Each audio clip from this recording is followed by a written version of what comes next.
Hey guys, Sean here. Welcome to the F1 Word Live and to the Mexican Grand Prix cooldown room. How are we doing in chat? Was that a good race? Did you enjoy that one?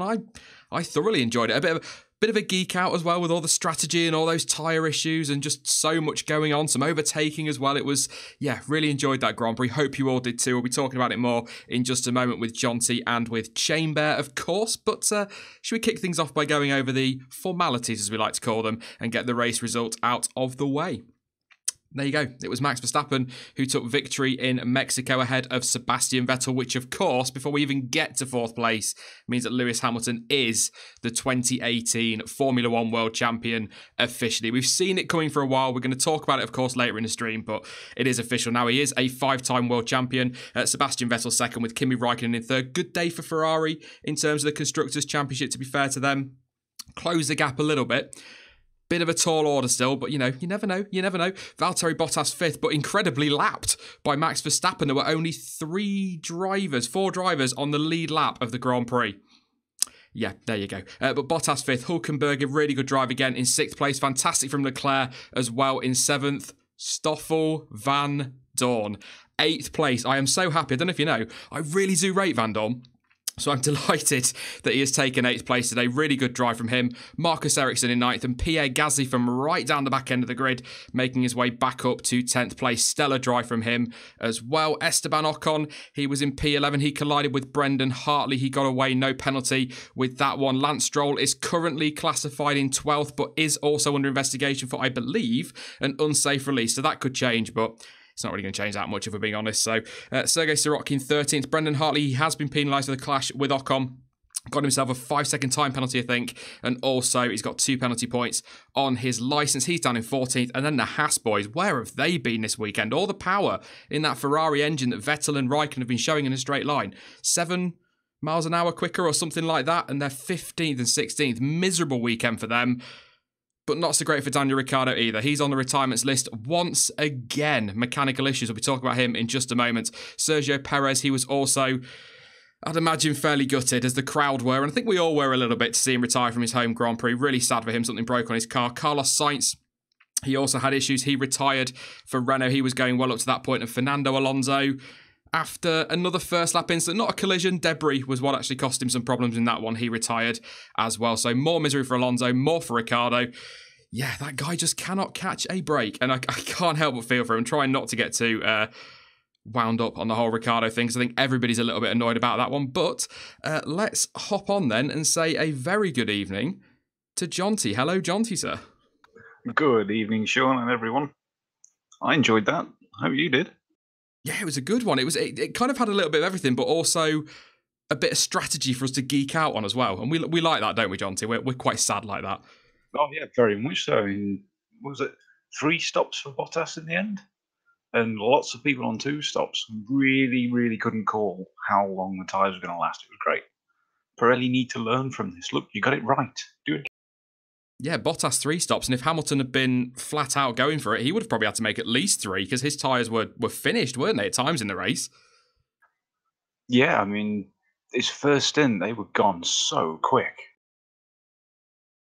It was, a lot of complaining on the radio from quite a few drivers, to be fair. We'll talk about that a bit more in a minute. But we'll also say a very good evening and hello to Stuart. Hello, Stuart. Hello, everyone. How was that for you? Yeah, I really enjoyed that. We were just talking about a little bit about strategy there and geeking out on it, as well as getting all the action of overtaking and a little bit of drama as well. I thoroughly enjoyed that one. Yeah, absolutely. It was interesting, and not too much on-track drama that resulted in penalties or any of that. Strategy was good. I couldn't help thinking, what if the point situation was a bit more marginal, so that every overtake, every bit of strategy on the margins would have a bigger effect on the championship. But otherwise, great race. Yeah, 2 in a row as well. We've not seen that for a while, so really enjoying that. We're going to start. Part of me wants to start with Lewis Hamilton because he has won the World Championship, there's a H in there, Sean, has won the World Championship. But to be fair and to keep things kind of flowing quite nicely, we always start with the race winner. So we are going to start with Max Verstappen. I think a pretty faultless drive today, Jonty. Really impressed with him. He's kind of showing, as we've already talked about a couple of times in the last few races, really showing that he's maturing a lot this season, more than many would maybe give him credit for after Monaco. Really good drive and pretty stellar all weekend. Yeah, I mean, he was super quick through all the practices and then put in some stonking laps in qualifying just to lose out a little bit at the end, I suppose, with whatever engine braking issue he's having. But he's been faultless, and you can't take anything away from it. Yeah, absolutely. I mean, it's only, what was it? Was it about 3/100ths of a second off pole position? So that's all he lost out to his teammate on all weekend. He just, what is it about Mexico he seems to like, Stuart? Because he was dominant here last year, as I recall. Obviously, there's a little bit of help, if you like, from Vettel and Hamilton coming together and not compromising their races, but he was dominant last year, and I'd call that a dominant display again pretty much all weekend. Yeah, I mean, he was brilliant. I think the thing you got to think about Mexico is it does bring the dominance of Ferrari and Mercedes down a bit and allows the mechanical grip of Red Bull and the natural talent of its drivers to show themselves more. So I think that kind of drive is in Max every race. He just hasn't always been able to demonstrate it. And today we saw it again, as we saw last year. Yeah, and we've seen, haven't we, others struggling with tyres today, and I can't recall him ever complaining on the radio about his tyres. So that's great management. I know he hasn't got the cars in front for dirty air, but that's great tyre management from him as well. Yeah, it was. And that to me is the part that stood him apart from the rest of the drivers, because even Ricciardo was having a few problems here and there. So yeah, really, really impressive drive from Verstappen, and can't fault him at all. It all kind of went wrong for Ricciardo off the line, didn't it, Jonty? He just could have bogged down. I mean, lightning start from Hamilton to get, I think, leading sort of as they got to the braking zone down that straight, or just about got his nose ahead, and then Verstappen was up the inside and kept that position. But it all kind of went wrong for Ricciardo off the line, and that was really it for his race, wasn't it? Yeah, it was a horrendous start for him, which was a bit of a shame to see, and quite surprising as well, because they're usually quite good getting off the line that first part of the start.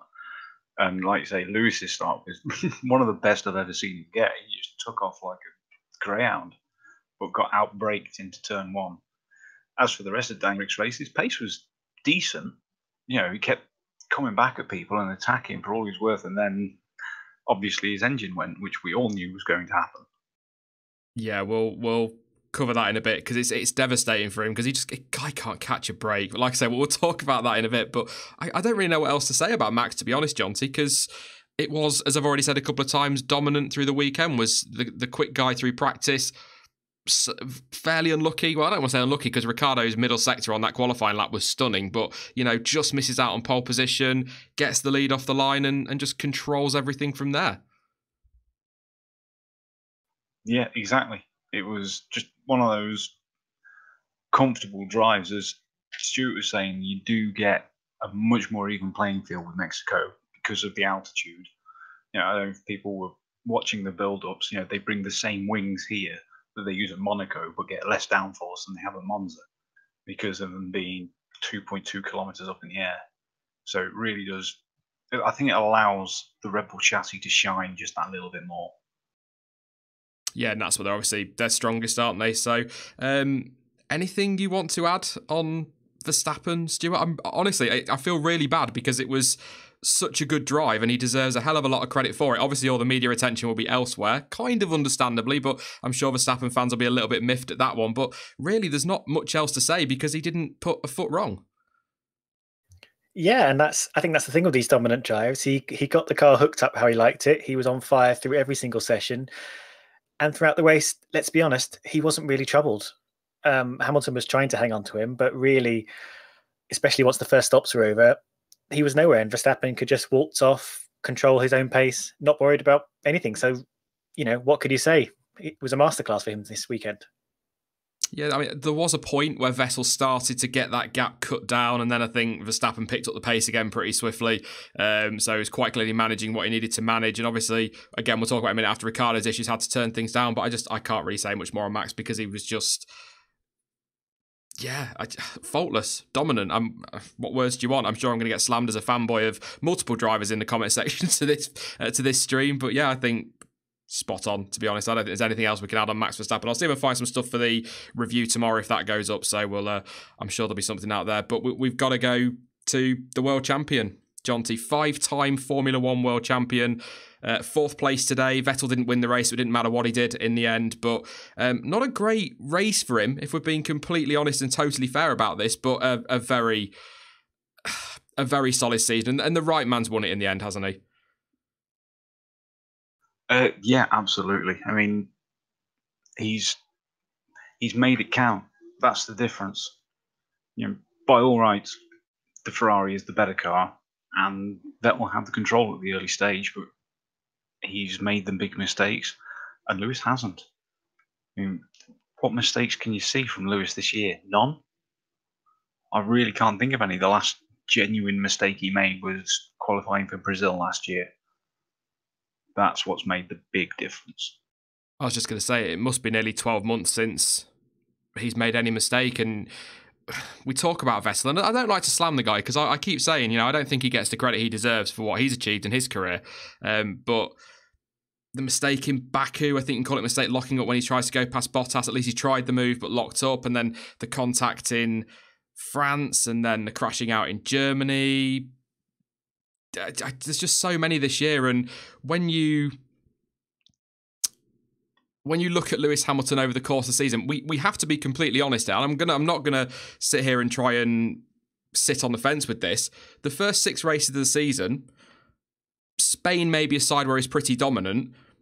He wasn't really at the races, no pun intended. And it wasn't until really France onwards, Jonty, that he really started to show that he was back on form. Yeah, at least then, possibly even later. Even going into the summer break, he didn't look like he had his mind totally in it. I mean, now that's only what we can see on the cameras and get through interviews. But then coming back after the summer break, and Ferrari managed to screw themselves over in Monza with both drivers, I think he finally realised at that point, hang on a minute, this really is on. I'm leaving the fight. This is mine now. And that really turned him around. It seems to be that summer break, that post-summer break phase, doesn't it, Stuart, where Hamilton just manages to find another gear and just really... We saw it last year. I know Vettel made mistakes last year, but he became almost unbeatable after the summer break last year. He's done it again this year. And does he just go to the summer break, get nice and chilled out, and come back and just enjoys his racing again? We don't know, do we? Not inside his head, but he just really does seem to, find another gear. I'm trying to avoid puns, but I really can't. Yeah, that is a curious thing, and that's not necessarily a pattern that's shown throughout his entire career. And after being in quite a tight battle again, after quite a few years of not being in the title fight, maybe he gets quite agitated in the early season, and that needs that summer break to kind of reset himself. Or, maybe Mercedes find themselves, and maybe the tracks are more to his liking in the closing part of the season. It's hard to say, but clearly he stepped up a gear in the second half of the year compared to the early half. Having said that, as we've said, Ferrari did throw an awful lot away this year. Hamilton has been fairly faultless, not making mistakes, but as you said, not particularly impressive early on, not, driving at 100% Hamilton.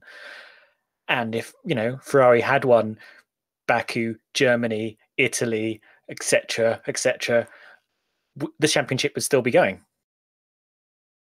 Yeah, I mean, you could throw in there as well. China's one that I like to throw in there that seems to get forgotten by people. Vettel was hit by Verstappen, but he wouldn't have been in that position to have been hit by Verstappen without the two Toro Rossos clashing and bringing out the safety car. So there's been so many occasions this year. Yes, Vettel's made mistakes, but there have also been moments that others have kind of contributed to it. But ultimately, it's those mistakes by Vettel that cost him. We'll talk a little bit more about his championship in a minute, but we do need to talk about the race. It was pretty miserable for Mercedes, to be honest, Stuart. Bottas a lap down on the leader. When was the last time we saw a Mercedes get lapped but that hadn't had an incident during the race? He was a lap down on Verstappen, and Hamilton just well off the lead, cruising around looking after tyres, pretty miserable. Very, very strange race for Mercedes. As we know, classically the Mercedes are not great at following and being in traffic, so that contributed more to their extreme tyre wear they were facing throughout the whole race. But really, this just wasn't the track for them. Hamilton was complaining all race long. It was kind of weird. I was never sure throughout the race what Hamilton actually wanted from this race. He was very tentative on lap 1, not getting too involved in the fight with Verstappen. Clearly thinking about the points for the championship, but he was complaining so much through the race. You were wondering, well, what else does he want? He's clearly not going to beat the Red Bulls and much slower than the Ferraris. So, this was all he had. What more did he want? I go back to your earlier point, Stuart, when you think about had the points gap being what we're expecting earlier in the season, we thought this was all going to go down to the wire. USA and Mexico would have been critical, could have maybe even cost Mercedes a championship. So I know we'll give Lewis Hamilton and Mercedes their credit this year, but looking forward 12 months, if the title's going to be as close next year as people are predicting it will be, they've got to nail this. They can't be having these problems at these circuits next year. Yeah, 100%. And it's going to be interesting to see what happens in the next 2 races as well. A lot of people are predicting Ferrari to be strong in Brazil, and who knows with Abu Dhabi. But especially as Hamilton tends to go off the boil once the championship in the bag, so it's a little harder to know where he is and where the car is. I mean, yeah, you're absolutely right. And if, Ferrari had been right there with them, can you imagine the tension of the US Grand Prix and the Mexican Grand Prix with Mercedes, after having such a period of dominance, suddenly not even being on the top step or the top 2 steps? Yeah, it'd be a huge swing, wouldn't it, Jonty? Oh, yeah. But I mean, you're mentioning things like Austria there with Mercedes getting the double DNF. The point to make is, where were Ferrari to capitalise on that? You had Red Bull going off taking the win. Whereas when it was turned around at tracks where Ferrari should be doing really well, when they have it, them and Red Bull have issues at Singapore, Mercedes are there to pick up the victory. I think that's been another big point this year. The fact that when things have gone wrong, Mercedes have always been there to maximise on it. Ferrari haven't. Yeah, agree. Somebody in chat saying we need to give Lewis Hamilton more credit. If you rewind the stream 4 minutes, you'll have heard it, but obviously you're a latecomer or you chose not to listen. But we will be covering a lot more on Lewis Hamilton when we get into sort of season reviews after the season's done and whatnot. So, but I mean, it's a fair point. He deserves the credit. We've already said, haven't we, that he's been the better driver over the whole of the season. We can talk about those first 6 or 7 races and we can talk about Vettel's mistakes, but ultimately he's got the job done. Miserable weekend or not, but it just seems, Jonty, for whatever reason, not just Hamilton, there's been a few other drivers as well down the years, that when it comes to a title decider, it just never seems to want to go right on the day, does it?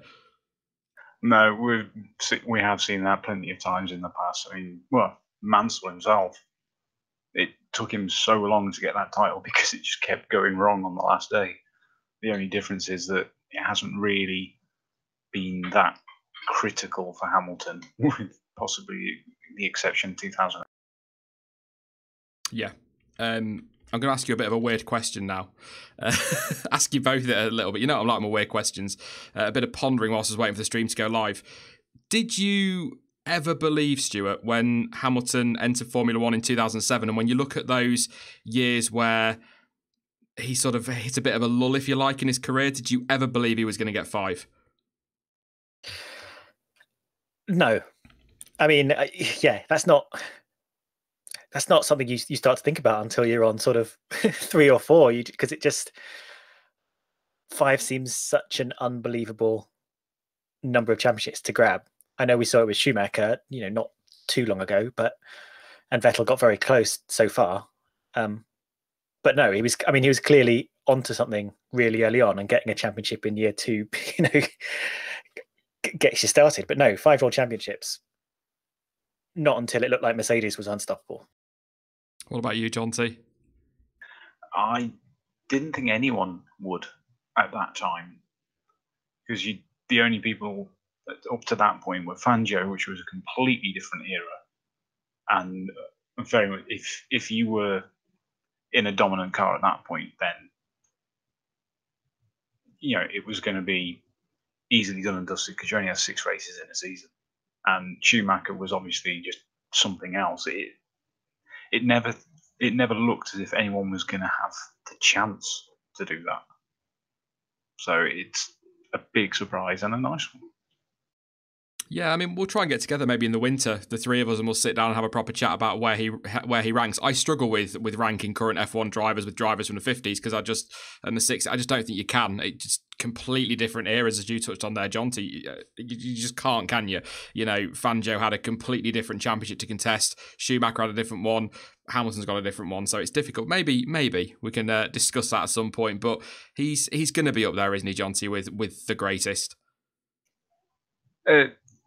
Firmly embedded in the top 5 of all time. That's without.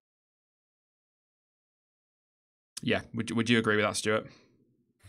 Yeah, 100%. He's had the best machinery in the last few years, but I think all the greats have tended to get themselves top machinery. Vettel had it too.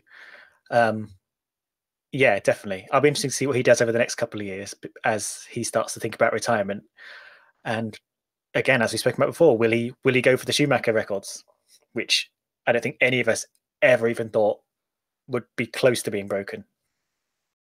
No, Schumacher fanboy alert, but I think all the media coverage after Schumacher got his 7 was very much nobody will ever beat this. It's a once in a lifetime's kind of achievement for anybody to witness, but he's only 2 off.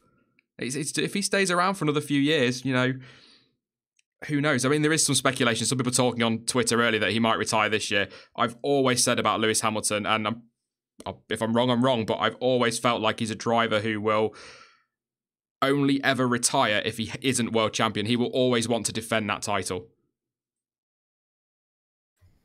Yeah, you could be right. He's a very tricky one to read.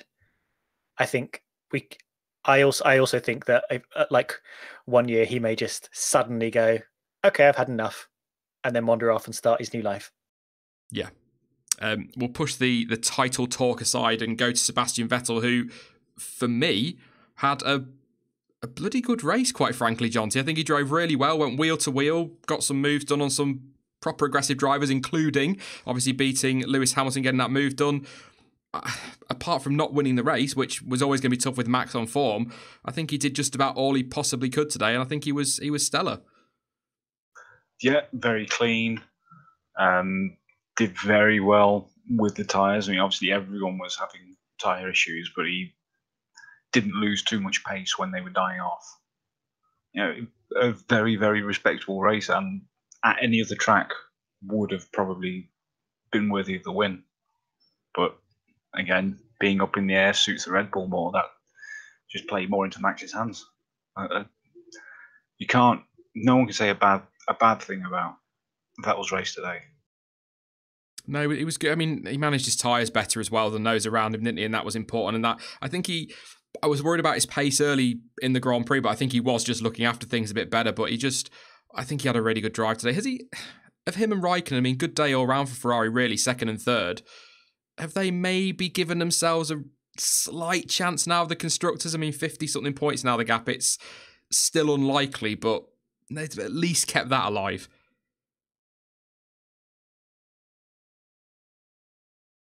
If that makes sense. Just trying to think what the gap is now.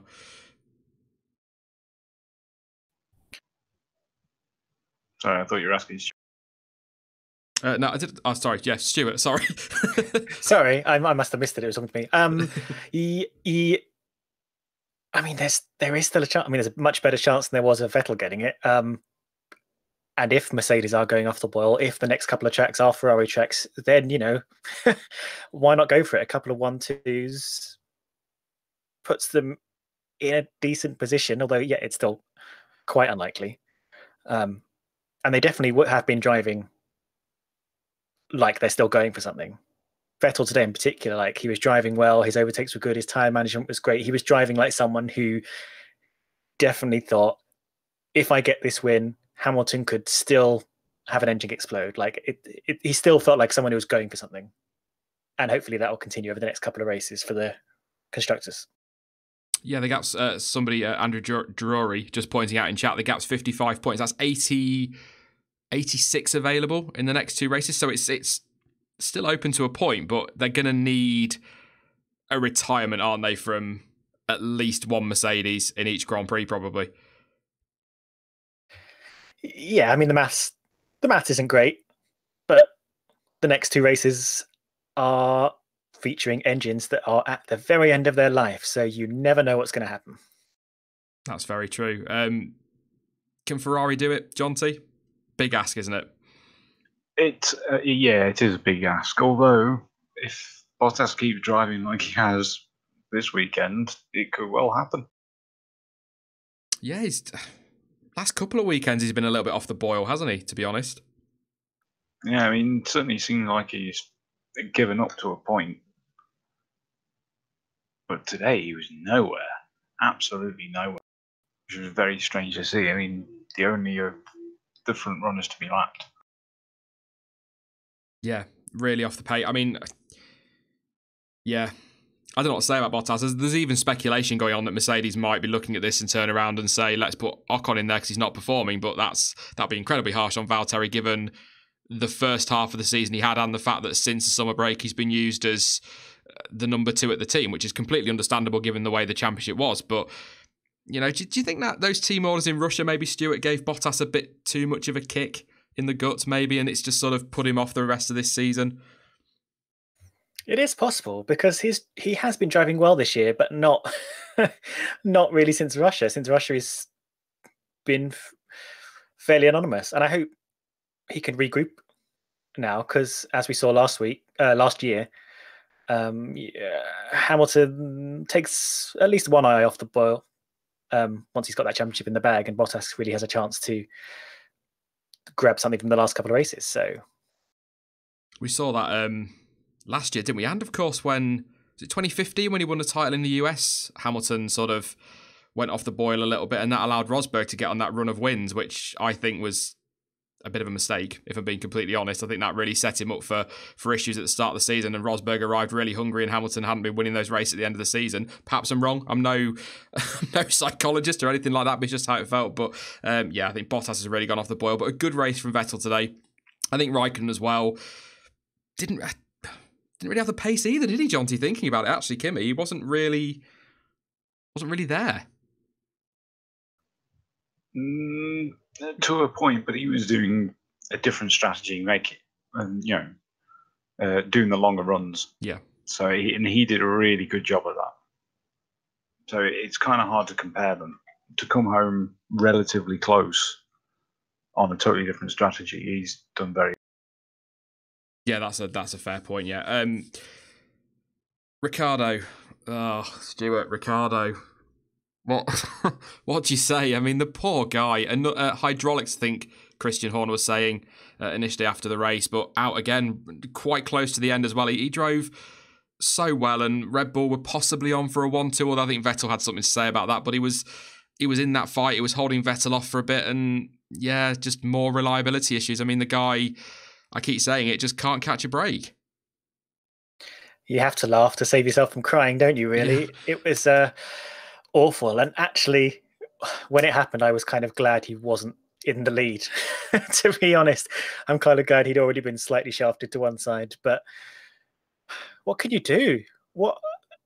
I mean, I'm sure he's just counting the days till it's all over now, and he gets to go into Sainz's car, which has also broke down today. Yeah, very, very unlucky. At least he got yesterday, and he got to keep his little tyre for getting pole position.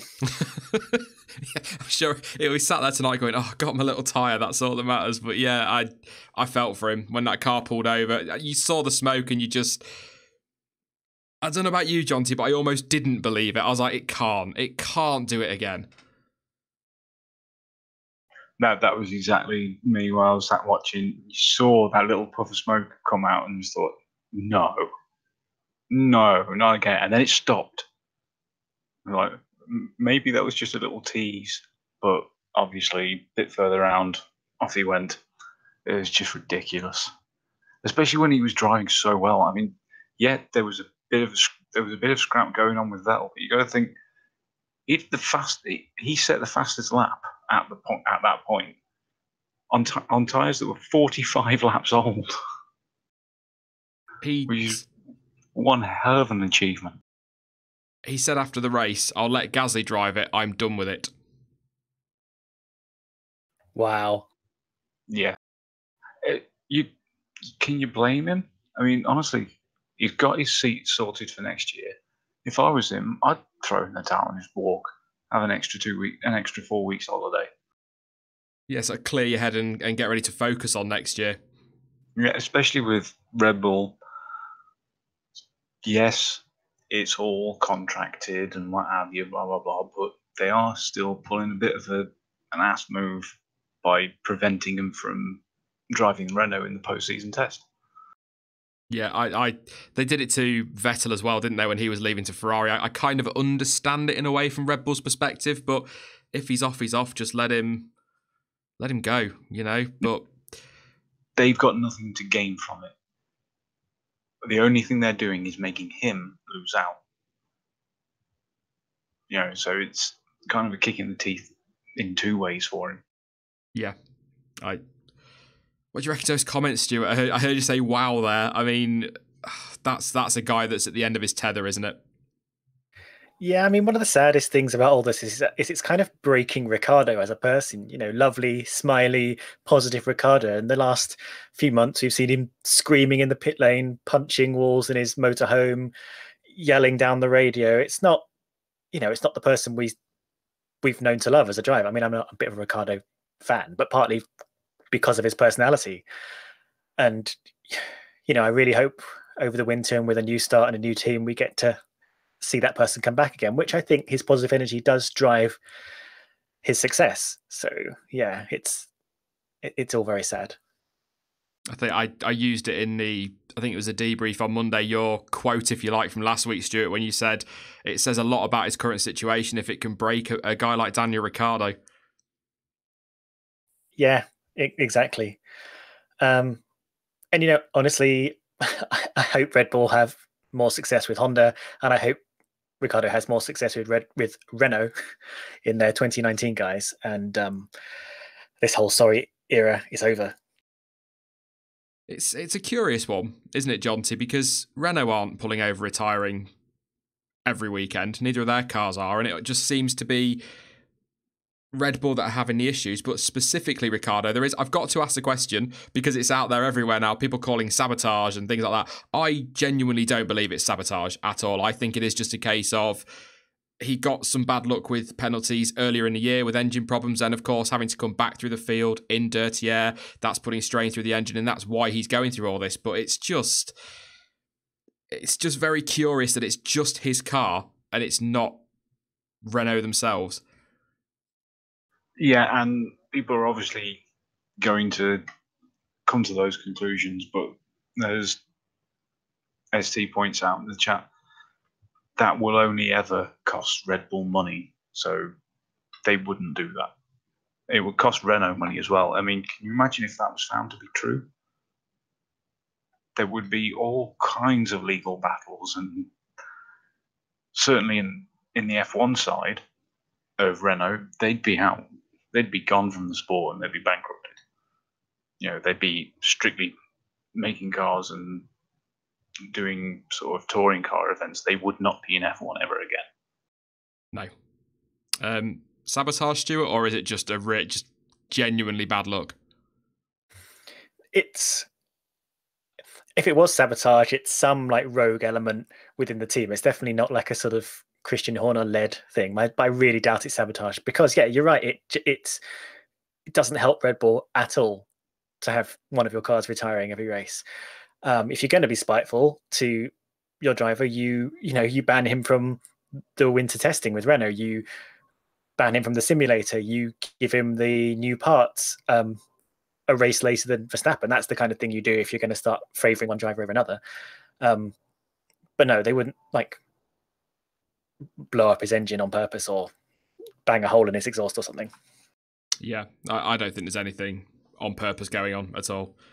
Yeah, but you just got me thinking now.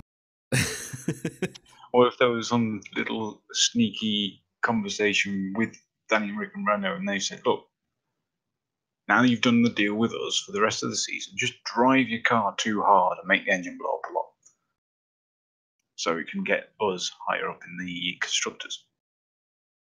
Is that a tinfoil hat I can hear rustling there, Jonty? Well, it's whenever you start talking about that, I always think, oh, well, what's the most ridiculous thing people could think of? And then I end up thinking. It's one of those that you just never know in Formula One. We never know it all, do we? So they could try anything, but I think it's just really bad luck for him. Gutted for him. Absolutely gutted for him. And I don't really want to say too much more on it because I think people are a little bit meh about it all.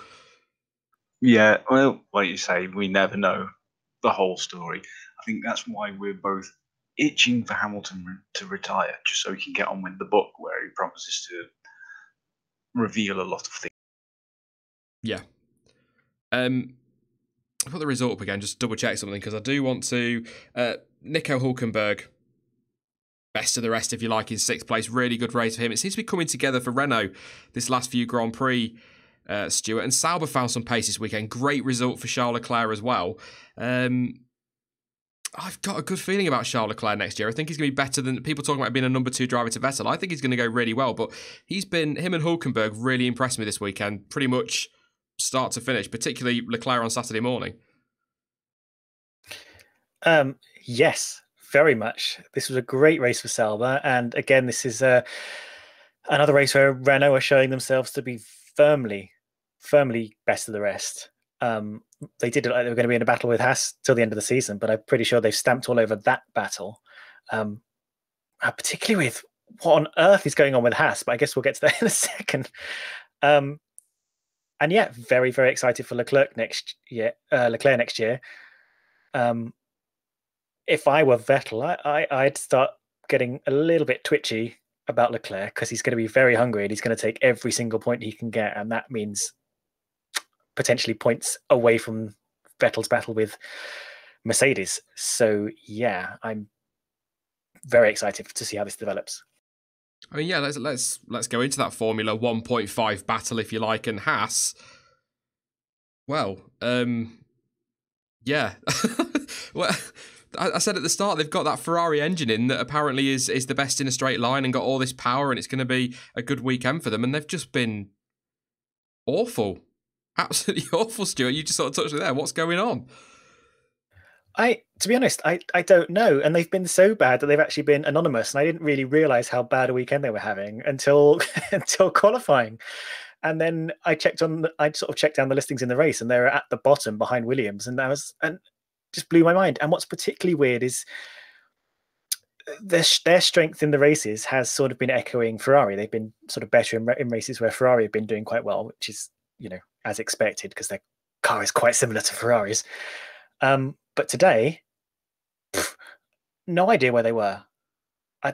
I'm surprised they even turned up. They got trounced by Williams. Williams, of all people. I was just going to say that. Yeah, beaten by both the Williams boys. And Grosjean 3 laps down. And this was a team where its drivers and as a constructor, it was like aiming for best of the rest. It was in that Formula 1.5 championship. Hulkenberg and Renault, watch out, but clearly not. In terms of that midfield fight, Jonty, I think 2 things have happened this weekend. Renault have pretty much secured 4th, and I think Force India now won't catch McLaren. We're going to talk about Van Dorn in a minute because I have to. But I think with Perez not scoring, obviously retiring, Ocon not scoring, it was always going to be tough for them to get McLaren in that Constructors' Championship, but at one point it looked like they were going to do it. I think they needed 5 points a race or something like that, outscore McLaren by 5 points. They're going to need quite a swing between now and the last 2 races of the season to be able to get back into that. And obviously Van Dorn's points today helping massively for McLaren. So I think that's 2 things that have pretty much been decided this weekend. Yeah, it does seem to be. I just wanted to make a point on the Haas. Yes, they've got this massive agreement with Ferrari in the technical partnership, how they got the engine and a few bits of the car, but they still have to build the chassis themselves. I think what we've seen here is that even with that Ferrari power, they get a lot of their aero artificially through the wings and various bits of barge board and whatnot stuck on the sides, but it's not sort of an intrinsically good chassis. And I think in the thin air of Mexico, that's kind of shown up the failings that they've got, which is why you've got Red Bull doing so well and McLaren being so much quicker. That seems like a logical reason. Yeah, that's a good point, yeah. I was just having a look at the Constructors' Championship there and looking what's still on. There's not really much now. I think Renault 30 points clear of Haas, McLaren 20 clear of Force India. Sauber have overtaken Toro Rosso, is the big news. Good for them as well. Yeah. Good to see from Sauber. Leclerc 7th and Ericsson 9th. I mean, yeah, so that's a hefty whack of points. But I think, aside from the main Constructors' Championship, I think we're just about there with everything, aren't we? Certainly feels that way. Yeah. Go on, Jonty. Yeah, I was just going to say, apart from the Sauber change, all the rest of sort of the best of the rest in the championship seems to be just a bit too spaced apart. They've kind of spread out so that no one can really catch anyone else now. Yeah, I'd agree with that, yeah. We're going to talk about Van Dorn. I will talk about Gasly as well because he was brilliant today, but Stoffel Van Dorn, 8th place, Stuart. You have no idea how happy I am for the guy. He's had such a torrid season, and I've been here sitting for 19 races now saying how much I highly rate him. And I know it's only an 8th place, but, you know, he's driven well, made his tyres work on a one-stop strategy, all worked very nicely for him. He has some good pace as well. It wasn't a close run thing. He totally deserves that and the credit that should come with it. I 100% agree. He made what seemed, well, I was going to say what seemed like an inferior strategy, but obviously his tyre choices were different as he started sort of in the midfield. But that was, really solid drive from him. And of course, he'll be back here next year in Formula E. So he's got a bit of experience now to bolster that. I'm really impressed with him. Again, a bit of a shame he hasn't been allowed to shine so much throughout the year, but 2 races to go. Hopefully he can just give it his all, and if Alonso keeps retiring, then he'll be the best McLaren out there. Yeah, I don't want to take anything away from what Stoffel's done because I'm genuinely so pleased with him. He needed that lift after what's been such a rough season. But where would Alonso have been if Van Dorn made 8th? Could he have been pushing and knocking on the door of Hulkenberg in 6th? It's a tricky question because he retired so early, isn't it? We didn't really get to see the pace that he had, but it makes you wonder. It does. It's just that McLaren is sort of in its kind of own little no man's land. I don't think he would have taken on Hulkenberg, but he probably could have stayed ahead of Leclerc. Maybe got into a little bit of an interesting battle with him.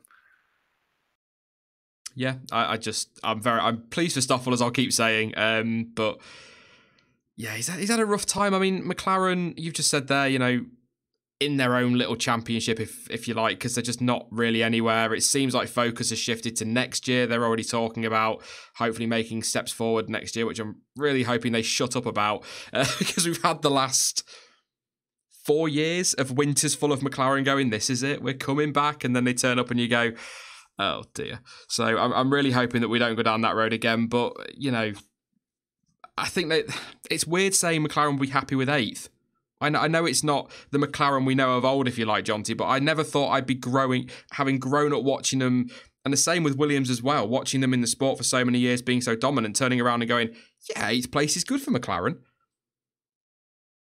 Well, yeah, I mean, like you say, when we were growing up watching it, it was always Williams and McLaren fighting, and ever so often when there was a high-speed track, Ferrari would jump up there and join in. So it is very odd to see, but that's the way it's gone. They need to do something spectacular to turn it around. I hope they do, if only just so that we get 5 or 6 teams fighting at the front instead of 3 or 2. Yeah, completely. I mean, did you think you'd see the day where 8th would be a good result for McLaren, Stuart? No, not really. It's weird, isn't it? We got used to this kind of era of Williams and McLaren having a right old struggle at the back. Well, actually, Williams' return to the back has been quite more recent, but over the last 10 years, they haven't had a really great run of things, and yet here we are. And still, I expect McLaren to return to the top at some point. And maybe in 4 years' time, I'll think, wow, you're an idiot. But I hope not. I have a very different feeling on that one to you. That's maybe a story for another day, but take nothing away from Stoffel Vandoorne today, Jonty. Really good drive, some good points as well, and it'll set him up quite nicely going into Formula E next year now. Obviously, that starts a little bit earlier in December. Yeah, and again, very much looking forward to that. Partly because of the new car, and partly because there's so many big names who we know can really race when they're on equal terms. Yeah. It's 11:15. Wow, that's gone quick. I'm going to driver of the daytime, I suppose, is the right way to go. Max Verstappen, he's won its second week in a row. Do you agree with that, Stuart? I feel I tend to want to lean towards maybe a Vandoorne if I'm looking a bit further down the field, but as much as I rate Max's drive today, I'm tempted to go Vettel. Yeah, I mean, Max is always going to get it if he's got a sniff of it, hasn't he? There's a lot of Dutch voters out there. Yeah, I think actually, all in all, Vettel had a better drive and a more interesting drive, and he had to work harder for it. But there's a lot of people through that field who you could give it to. There's, I mean, Leclerc and Ericsson obviously had great races, and Vandoorne, as you said, Gasly came from the back to finish 10th, which was a hell of a drive for him. But if I was, leaning towards the prominent drivers, I would give it to Vettel over Verstappen. Yeah. I think if I were to award driver of the weekend, Jonty, it would be Max, hands down. But I think in terms of the race, I just feel like Vettel, Stuart's nailed it with what he said there. He had more he's got the pressure on him. He's got to make those moves. I just think Vettel deserves it a little bit more, but that's taking nothing away from Max because he did drive brilliantly. But in terms of having to get those moves done, the pressure on him, everything that came with his mistakes in the past that will have, I'm sure, been weighing on his mind, he deserves a real shout at that one. Well, that's the point I was just going to make on Vettel. The fact that he kept it so clean when we know he has a tendency to go a bit fluffy under pressure, that's what made it all the better for him. But for me, I'm torn between Hulk and Gasly. Because Hulk was quite comfortably best of the rest. Leclerc was never going to get near him. And as Stuart said, Gasly coming 20th to 10th. They're the better drives for me. Yeah, I'm just going to get some from comments. Alex Coleman says, Danny Rick, he could have been in there, had he not had that retirement. Obviously, the start kind of cost him there quite big time. But Boss Work says, should have been Stoffel. That's a few people having a conversation amongst themselves there. Emil says that Max was by far the best on the track. Vettel had a good race, says Owen. Ryan says Gasly 20th to 10th. Bot Zachary says Vandoorne for sure. Ocon's front wing driver of the day, very good. Stefan says Guy 17 seconds ahead for sure. Max driver of the day. Max smoked everybody. Hulkenberg driver of the day. That's a good shout actually from Jalen Ellis. Hulkenberg, as we've already touched on, really good drive today. Kind of just a good weekend for Renault, Jonty, which is, with all due respect to them, given how the season's gone, to have two really good weekends back to back. I think they've got to be really happy with that. Yeah, absolutely. I can't disagree with that. Hulk was stellar. I love that word stellar. I say it way too much. Obviously, the usual Maldonado's coming in. Ericsson's best F1 season, asked Daniel Sumner. I might save that and answer that in a quick Q&A, which we're going to have a very quick Q&A, which we will get to shortly. But yeah, see, it seems to be sort of Hulkenberg's, Gasly's, Vettel's and Verstappen's. And, I'll always say, we'll take nothing away from Max for his drive because it was dominant.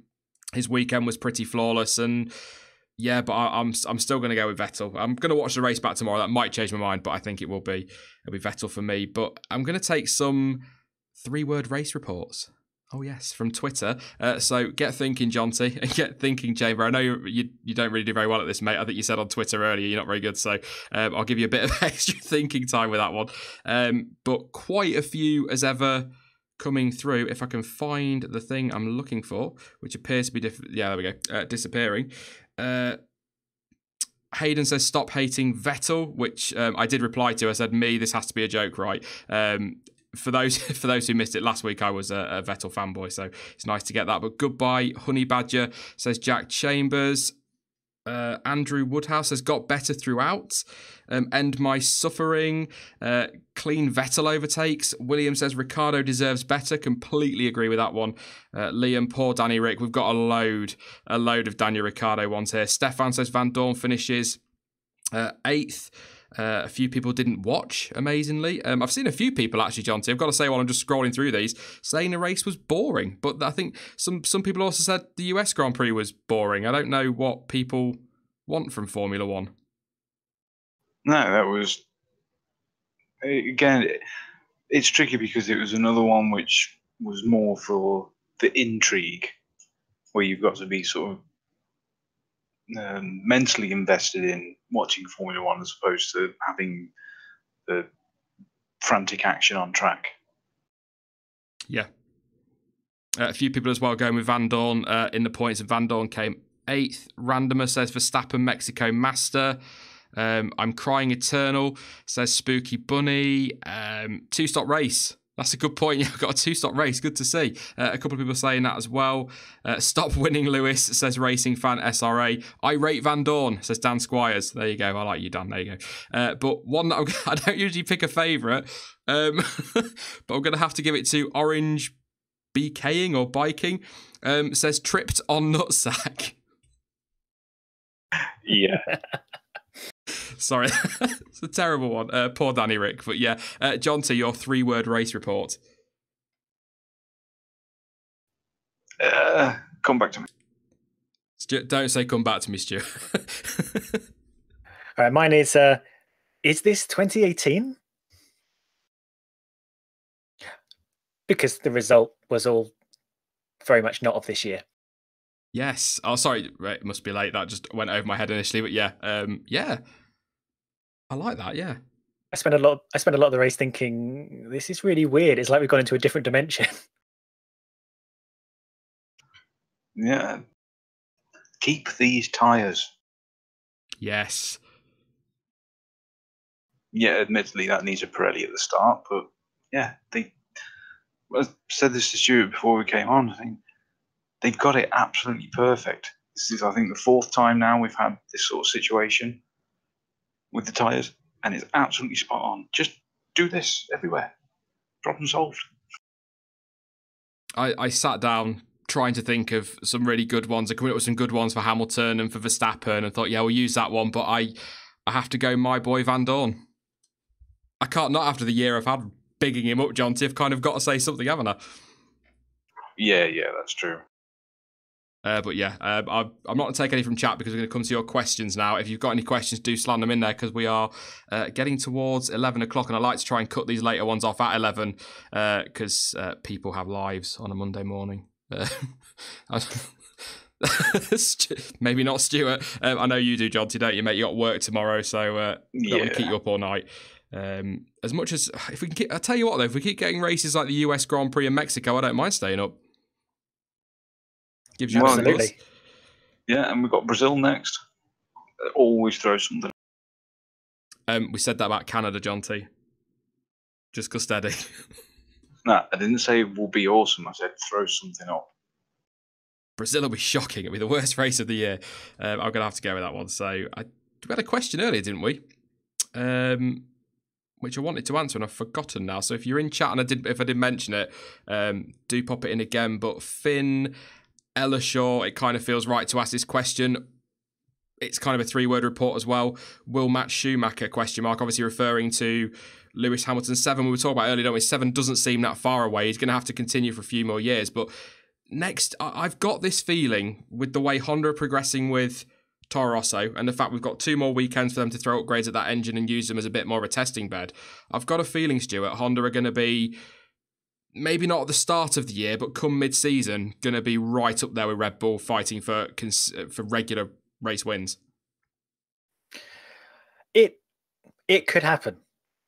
And I think the thing we have to remember is between seasons, there isn't necessarily an iterative, growth and development of the team. Sometimes everything can be shaken up between one year and the next, and you turn up. I mean, look, not just in engines, but what's happened when Red Bull suddenly became a race-winning championship contender, when Mercedes suddenly became a championship contender in Red Bull or kind of nowhere. It's, we've got a couple of regulation changes next year, and Honda will be allowed to grow, and it'll be, who knows?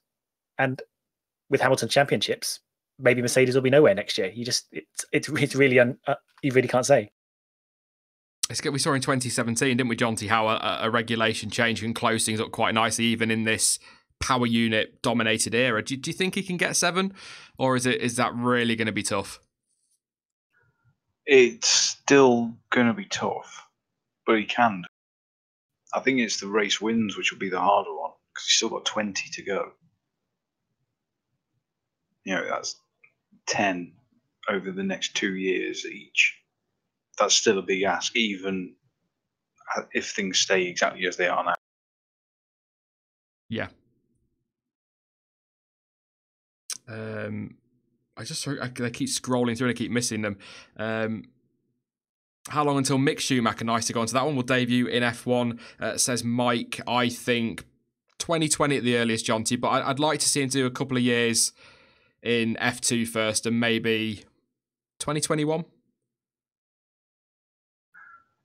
That would be ideal, yeah.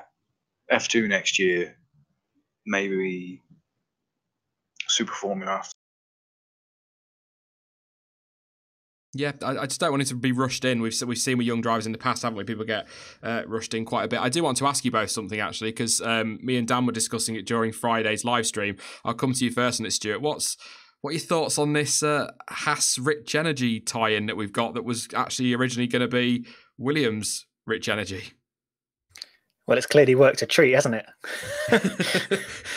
I mean, if this is for real, then sure. I mean, I don't really like Rich Energy as a concept. I don't want to go into it too much, but it all just seems one guy's dream to go and meet a bunch of famous people using his money and brand. I've never seen actually any can of this drink ever, but if it gives Haas money, if it makes that bearded guy happy, great. It makes that bearded guy happy. I love that. I said in the live stream on Friday, Jonty, I just don't trust them. No, there is that feeling of dodginess. But I have to say, if it is for real, what the hell are Williams playing at, screwing around letting it get away? Well, yes. The rumour is that Haas were 50% cheaper for them. It cost them around half of what it would have cost to go title partner with Williams, which, for me, puts more question marks over their financial situation, to be honest. And that sounds ridiculous. If people can save money, they absolutely will. I'm sure we all absolutely would. But it just, to do a handshake on a Williams deal and has to be like, oh, we can do it cheaper. And to back out of I know it's not a contract, and contracts in these days aren't really worth the paper they're written on in some situations, but to have a handshake, all done and dusted, you're going to get a nice black and gold Williams. They've got the deal done and dusted, and then to go, actually, we found something cheaper elsewhere, see you later. I don't like it. It doesn't sit right with me. But it's gazumping. Yep. I mean, was it literally last weekend when Claire Williams and the the bearded guy from Rich Energy were walking around on the grid together? It was US Grand Prix, wasn't it? It was all done. They were all super friendly, chummy on the grid. Things were all super positive. And then all of a sudden, midweek, disannounced with Haas. Like, what? I mean, if the money turns up, and that's the only thing I'm going to say on that, if the money turns up, it's a great deal for Haas and fantastic. And it's nice as well from the commercial side to see a new sponsor coming to Formula One, because we don't seem to get a huge number like we used to do. You'd always see new sponsors on cars just about every weekend. Certainly when I was growing up watching F1, it felt like that, but you don't get that anymore. So it's nice to see a new sponsor come in and bring some money with them, but I'm just not convinced that money's there, as we've discussed quite a few times. I think we did a whole live stream on it, didn't we, Jonty, about how we weren't sure that money was there.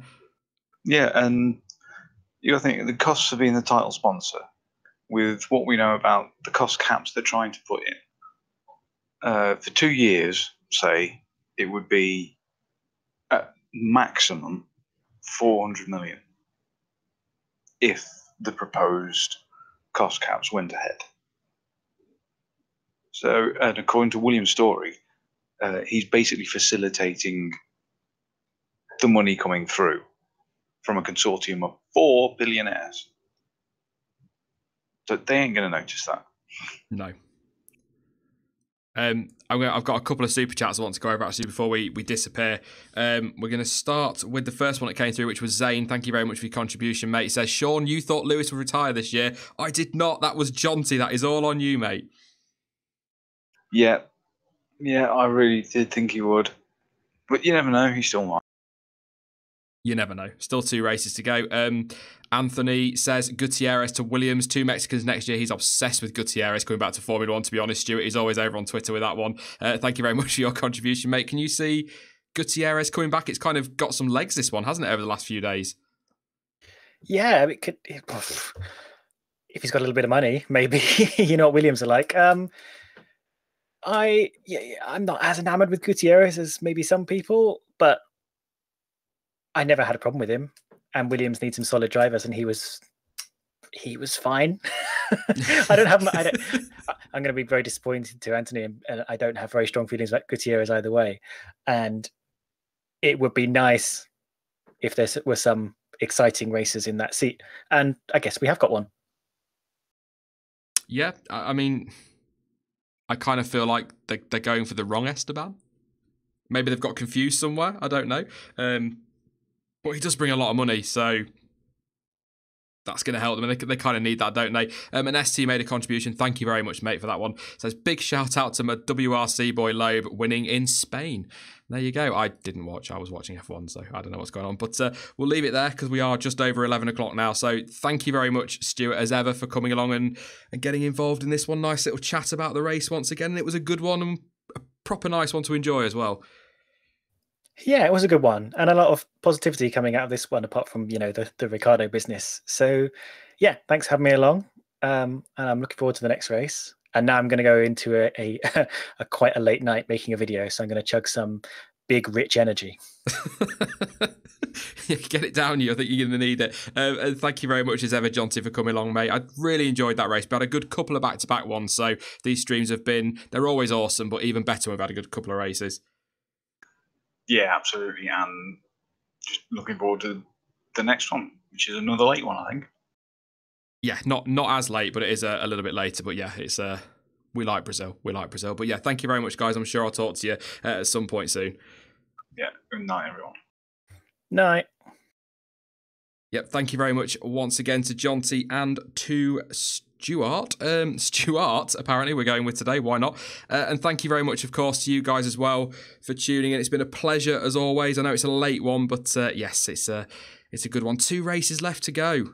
2 races. Can you believe it? That's absolutely shocking. Absolutely shocking. This season's absolutely flown by, but it's been a good one. It's been a good, enjoyable one. So huge congratulations, of course, to Lewis Hamilton for taking a 5th world title and to Max Verstappen for taking the win as well. And thank you, all of you, for coming on and discussing this with us.